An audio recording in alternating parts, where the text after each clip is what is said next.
Good morning,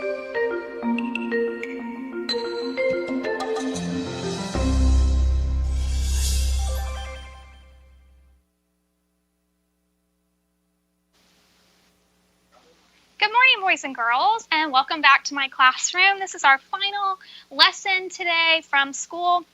I hope that you're all having a wonderful week, and I am so blessed to be with you again. I am so grateful that we've gotten to do this for the last 5 weeks, and I hope today is a treat for you as well. We're going to be talking about someone today that made a difference in our world. So far we have talked about Anne Frank to start it off, and we talked about the Hidden Figures, and we talked about the Statue of Liberty, and we talked about Benjamin Franklin in the colonial time period last week. And today I'm going to talk to you about someone from current day. So we're not going to be using primary sources from the past today. Instead, I'm going to be talking to you about someone that's alive now, that's really made a difference in our world. And I hope that what happens today and what we talk about today will inspire you to make a difference in our world too. All right, so I have a couple of vocabulary words to go over with you because I'm going to be talking to you about someone that won the Nobel Peace Prize. And so the Nobel Peace Prize is an award that's given out every year to someone that makes a difference, that really works for fraternity between nations, meaning does something for the good of the world and is trying to make the world a better place. So I hope that as we go through the lesson today, you see the things that she did to make a difference in our world and the reason that she received the Nobel Peace Prize. She's actually the youngest person to ever receive that prize. All right, another one that we're going to talk about at the end today is a pen name. And a pen name is when you take on an assumed name that's used by a writer instead of their real name. So sometimes writers do that just to change things up, like Dr. Seuss used a pen name. Dr. Seuss was not his name. But lots of people do that if there's a chance of danger. And that's what we're going to be talking about today, is the young lady I'm going to introduce to you used a pen name for her own safety because it was unsafe for her to use her name. All right, so who I'm going to be talking to you about today is Malala. And Malala was a young girl that lived in Pakistan. And so here on the map, you can barely see Pakistan as this yellow piece of the map. And so we are over here in Oklahoma, in North America, and all the way across the Atlantic Ocean, you have Africa and Europe and Asia, and Pakistan is in Southeast Asia. And so it's right here, a small country compared to North America's United States. But that is where the story takes place that we're going to be talking about today. And if I zoom in on Pakistan a little bit more, you can kind of see it's near India and Afghanistan and China. And we're really going to be talking about Swat Valley today, which is this little red square here. And Swat Valley was the part of Pakistan that Malala lived in. You can see that was very close to Afghanistan, and that kind of plays a part in the things that happened to her in her country. Now, before I start reading to you, I wanted to share a little bit about Pakistan. My sister-in-law is from Pakistan. She lived there until she was 18. So I called to talk to her yesterday and kind of ask her some questions about what life was like growing up in Pakistan and going to school there. And she said that compared to the United States, it was kind of hard for her to compare because she didn't go to school in America. However, she has children, and one attends school, is school aged, and so she can kind of compare what his experiences are to what she experienced when she lived there. And she just talked about how it was a very different schooling experience. In Pakistan, all of the schools were divided by gender. So you had girls' schools and boys' schools. So she went to an all-girls school. She said there were some co-ed schools, but they were even usually divided by buildings, a boy building and a girls' building. So that's a little bit different than in America. We have gender-specific schools, but it's not as common here. She said that there was a lot more discipline there. They were a lot more strict with their students, and the teachers would discipline you if you weren't doing the right thing in a more strict manner than we do here in America. She said the curriculum was a little bit different. It focused a lot more around their religion and social studies and geography of the world than we do here. So she also said there was a lot more homework. So if you miss homework, maybe you would like school in Pakistan. I don't know. All right, so here's a picture of Malala. And that's who I'm going to be reading to you about today. She was a young girl that made such a difference in our world. So the book I'm going to be reading to you is called Malala's Magic Pencil. And this is a book that's written by Malala. She has written several books. I'll show you some of those titles in a minute. But Malala wrote this, and you will notice that you can kind of tell on the cover, but you can tell better on the pages inside. The illustrator created these images that are kind of an iridescent gold color. And we're going to be talking about a magic pencil. And all the things that Malala imagines the magic pencil drawings are all done in this gold, shiny print. So I think you'll be able to pick up on that really quickly. So, do you believe in magic? Here you can see the golden flowers there coming from her pencil and making a path out. When I was younger, I used to watch a TV show about a boy who had a magic pencil. If he was hungry, he drew a bowl of curry, and it appeared. If he and his friends were in danger, he drew a police officer. The boy was a little hero, always protecting people who needed help. How I wanted a magic pencil too. How handy would that be to have a magic pencil that anytime you needed something or you wanted something or you wanted to help people, you could just draw it with a pencil and it would become real. So kind of look at her living room here. It looks a little bit different than some of your living rooms maybe. She's got a TV. I'm sure some of you have TV and a rug and a couch and chair. If I had a magic pencil, I would use it to put a lock on my door so my brothers couldn't bother me. How many of you would like a lock? Stop time so I could sleep an extra hour every morning. That would be me. Erase the smell of the trash dump near our house. So she could also use her pencil to erase bad things. So it looks like she lived near something that stunk, the trash dump. And I would use it to make other people happy. I would draw the most beautiful dresses in the world for my mother. The best buildings in the valley for my father, so he could open many schools where children would study for free. So her father was a principal, and that becomes a pivotal point in Malala's life, that her father was a principal and he really supported education for girls. And so that's going to kind of propel her in the direction that she goes in her life. She would draw a proper ball, so my brothers and I no longer had to play with an old sock stuffed with rubbish. Every night before I went to bed, I wished for a magic pencil of my own. And every morning I would wake up and check my cupboard, but the pencil was never there. One day I was throwing away potato peels and eggshells at the dump. I was wrinkling my nose, swatting away flies, and making sure I didn't step on anything dirty in my nice shoes, when I saw a girl about my age sorting trash into piles. Nearby, boys were fishing for metal scraps using magnets on a string. So here's Malala in her nice, clean dress, and she's standing there looking, and these children look very ragged. They have dirt on their faces, and their clothes are unclean. And they're fishing through the trash looking for things. When my father returned home from work, I told him what I'd seen. It made him sad. "Abba," I said. "Yes, Johnny," he said back. "I always liked when he called me Dear One. Why haven't I seen that girl in my class?" "Because," he said. But he didn't finish right away. "Because, Johnny, in our country, not everyone sends their daughters to school, and some children must work to support their family. Those boys will sell the metal scraps they find. If they went to school, their families would go hungry. School was my favorite place, but I had never considered myself lucky to be able to go."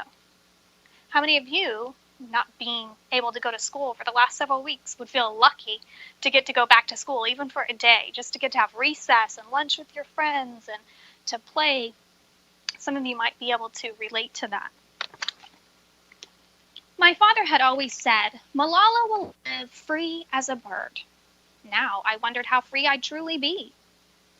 That night, I thought about families who didn't have enough food, and the girl who couldn't go to school, and even about how when I was older, I would be expected to cook and clean for my brothers, because where I came from, many girls weren't allowed to become what they dreamed of. So in parts of Pakistan, it was, frowned upon for you to become anything other than serving your family. So you might not be able to get a job or a career that you want. I knew then that if I had the magic pencil, I would use it to draw a better world, a peaceful world. So you can see over here is kind of the reality of what her town or city or village looked like. And over here is kind of what she imagined it looking like if she could. First, I would erase war, poverty, and hunger. Then I would draw girls and boys together as equals. Over the next few years, instead of wishing for a magic pencil every night, I worked hard in school every day. I wanted to be one of the top students in my class. But soon, powerful and dangerous men declared that girls were forbidden from attending school. They walked the streets of our city now. They carried weapons. So you can kind of see, like I said, she lived close to Afghanistan, and there were some bad people there. And they came over into Pakistan and started taking over, making rules that were not nice. One by one, girls stopped coming to school. Abba, where are all the students? They don't feel safe here anymore, Johnny. How could a few men stop all the girls in our valley from going to school? If more people knew what was happening to us, I thought, they might help. So notice that her classroom is now almost empty. There's just 3 of them left. Wishing wasn't enough. Someone needed to speak out. Why not me? I want you to really think about that as we go through the lesson and even this summer. Why not me? Why can't you be the one to have a positive influence or do something kind to change your world or your community or your household? So really think about why not me. I wrote about what it felt like to be scared to walk to school and how some of my friends had moved away because of the threat they faced in our city. I wrote about how much I loved school and how proud I was of my uniform. Once I started writing, I didn't stop. I wrote speeches and traveled around my country sharing my story. I even talked to a reporter from a famous international newspaper. People actually wanted to learn about my life. I spoke for all the girls in my valley who couldn't speak for themselves. My voice became so powerful that the dangerous men tried to silence me, but they failed. You can kind of tell in the picture, but I don't know how well you can see. She's in a hospital gown and she has a hospital bracelet on. And this is because of her speaking out against the rules that they were making, they attacked her and they tried to hurt her. But they were not successful. She, although hurt, she lived to tell about it and she got better. And now my voice is louder than ever. Louder because people have joined me. And together we make a chorus, standing up for what we believe. We raise our voices for those in need, help people in danger if they are an ocean away. Think of the world as a family. You can kind of see this crowd of people, and they all have signs about education is a right. And Malala, you are the pride of Pakistan. Education for all. Do you still believe in magic? I do. I wrote alone in my room, but people all over the world were reading my story.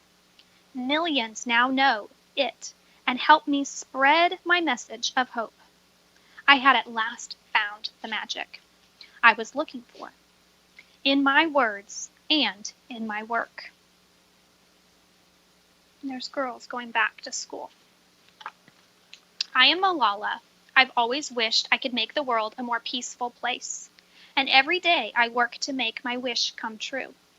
And this is a famous quote by Malala. She has said, and it's become very famous, and it says, "One child, one teacher, one book and one pen can change the world." Maybe you could be that child with a book and a pen, or something that you do to help change the world for the better. So at the back, there's a note from Malala, and it says, as a child, I used to watch a TV show called Shaka-Laka Boom Boom. It was about a boy named Sanju who could make anything real by drawing it with a magic pencil he found. Sanju and his friends were always getting into trouble, and the magic pencil would help them get out of it. But my early childhood was mostly trouble-free. I grew up in the beautiful Swat Valley in northwest Pakistan, the sister of two cheeky little brothers, and the only daughter of a resilient mother and inspiring father who was a school principal. Trouble came to my valley when I was 10 years old, and girls were forbidden from going to school. At first I thought, what can I do? I'm just a child. As I watched my father speak out for girls' education, I realized I had a voice too, and I wanted to use it. I believed then, as I believe now, that all children should have access to education. When we are young, we feel powerless. We rely on adults to do the serious work. However, when real danger threatened my right to go to school, I felt stronger than ever, and I found power in my voice. Once I wished for Sanju's magic pencil. Now I know that when you find your voice, every pencil can be magic. I hope that my story inspires you to find the magic in your own life and to always speak up for what you believe in. Magic is everywhere in the world. In knowledge, beauty, love, peace, the magic is in you, in your words, in your voice. And that's signed Malala. So that's her message to you. And I hope that you take something away from that story and that you learned about the positivity that you can put out into the world. So she came to public attention. She wrote for the BBC Urdu about life under the Taliban. That's the bad people that were in Afghanistan that came into Pakistan and kind of took over Swat Valley. She used a pen name for her original writing. She used the name Gul Makai. The Taliban had forbidden girls in her region from going to school, and so she began to speak out publicly about girls' education in her community and the value of that. And so she was targeted by the Taliban, and on her way home from school one day, they attacked her. But she miraculously survived, and she now lives in England, and she travels the world speaking and talking about the importance of education, and she's in college. She started the Malala Fund, which has opened schools for girls all over Pakistan, as well as Lebanon and Jordan for Syrian refugees. And so there's over 130 million girls who are out of school. Many of those are refugees. So she was honored with lots of awards, and then she was the youngest ever recipient of the Nobel Peace Prize in 2014. All right, so a few things. Here are Malala's other books. She has written several others. There's one that's her autobiography, one about the girls around the world that are out of school and the things that she has done for them. And then there's one about her story of standing up for girls' rights. So lots of things that she has done as far as publishing books for others to read. So those are great resources you could find at your library or online if you wanted to read more about Malala. There's also a documentary movie about her life that you could check out and watch to learn more about her. Okay, so my question for you today is, if you had a magic pencil, how would you make the world a better place? I would love to know, what would you choose to draw if you had that magic pencil? I can think of lots of things that I would love to draw to make this a better place. And what can you do this summer to make a difference, to be a positive light in your community or your household or your town? Is there something that you can do at home? So I'd love for you to post on our Facebook group if there's something you come up with that you would like to draw or something you can really do, even without a magic pencil. So what I did is I created a kindness club, and I hope you'll join my club. So all you have to do to join is do something kind for others this summer and try to make a positive difference in the world. So I made a little calendar, and it just has ideas on it. You don't have to do all of them, but it's just a place for you to get started with you and your family, come up with things that you could do for others. Something like mail a letter to a friend, or make some bookmarks and donate to a little free library in your community. Or maybe you make a list of all the things you're thankful for and share that with others. Maybe you make a blanket fort and share it with your siblings, even though they kind of annoy you sometimes. Or maybe you plant some seeds and grow something to share with a neighbor or with a friend.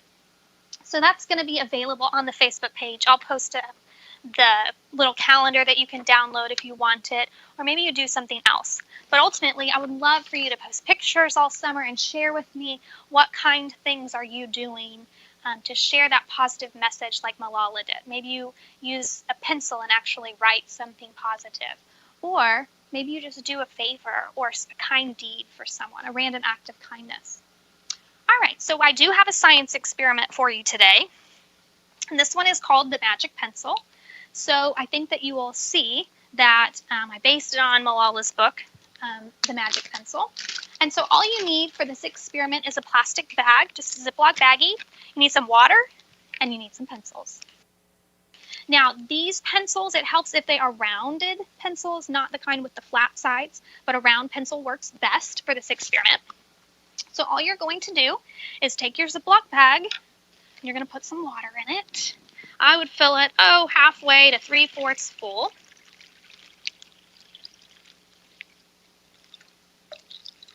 Once you have some water in there, you're going to seal it up.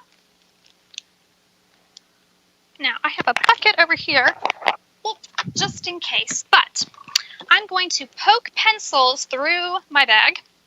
You might be thinking, Miss Owens, that's going to make a huge mess.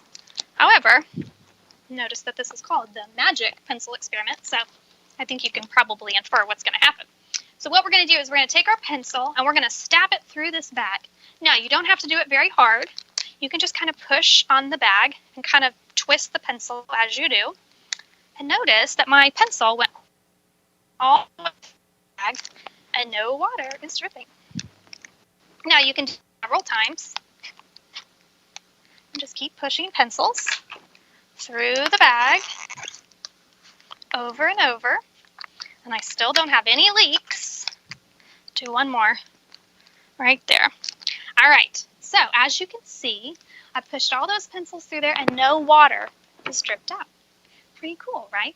So you might be thinking, well, how is it that that works? Well, the plastic that this baggie is made of is called a polymer, and it is a low-density polyethylene polymer. You don't really need to know that, but the polymer is a widely used packaging material that we use for lots of things because it's durable and it keeps things sealed. It's cheap to make and lightweight. So the way that I found it explained the easiest is the polymers that hold this bag together are kind of like spaghetti. If you cook spaghetti, take that pencil and you kind of put it through the strands of spaghetti. And so all you're doing is when you push that pencil through, the spaghetti kind of spreads out enough for you to fit the pencil through. So the molecules that make up the bag are spread out just enough that when you push the pencil through, it creates like a seal around the pencil, kind of like just sealing up that hole. Now, I will warn you, when you take the pencils out, it will leak. So make sure you do that over the sink or outside, not, in the house. All right, so that is the magic pencil experiment. If you try it, make sure you share it on the Facebook group. I'd love to see what you come up with. I've read that you could do it with different types of bags. You could try different sizes, or even a Walmart sack should work as long as it doesn't already have a hole in it. And you can try it with sharpened pencils. All right, before I leave you today, a couple other resources that you might want to check out, and I'll share these on the Facebook group. But there is a brain pop video. Malala Link doesn't want to work sometimes. There it goes. So I will share this on there, but it's a really good kid-friendly video about Malala's life. It's pretty short. Most kids are familiar with brain pop and how that works.